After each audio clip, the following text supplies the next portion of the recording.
लोकशाहीचा बुलंद आवाज, रिपब्लिकन वार्ता महाराष्ट्र। आदर्श नगर येथे भीषण आग, 4 ते 5 घरांची राखरांगोळी, 5 कुटुंबांचे संसार उद्ध्वस्त, शासकीय मदतीची अपेक्षा। बातमी पुसद येथून। पुसदच्या आदर्श नगर वार्ड क्रमांक 5 येथे आज 16 नोव्हेंबर 2025 रोजी दुपारी अंदाजे 12:30 ते 1 वाजेच्या दरम्यान लागलेल्या भीषण आगीत 4 ते 5 घरे पूर्णतः जळून खाक झाली आहेत। शॉर्ट सर्किटमुळे आग लागल्याचा प्राथमिक अंदाज व्यक्त केला जात आहे।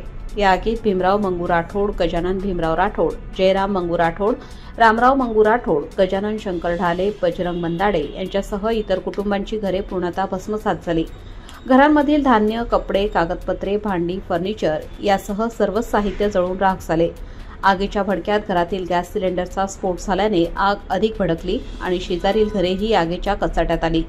घटनेची माहिती मिळताच पुसद अग्निशामक विभागाच्या पथकाने तातडीने घटनास्थळी धाव घेत आग नियंत्रणात आणली। आग इतकी भयानक होती की संपूर्ण परिसरात भीतीचे वातावरण निर्माण झाले होते। सुदैवाने जीवितहानी टळली असली तरी लाखो रुपयांचे नुकसान झाल्याची प्राथमिक माहिती आहे। घटनास्थळी पंचनामा करून आगग्रस्त कुटुंबांना त्वरित आर्थिक मदत देण्याची मागणी स्थानिक नागरिकांनी केली आहे। रिपब्लिकन वार्ता महाराष्ट्र न्यूजसाठी Vidarbha उपसंपादक Rajesh Dhole, Yavatmal. Subscribe now and press the bell icon. Never miss an update.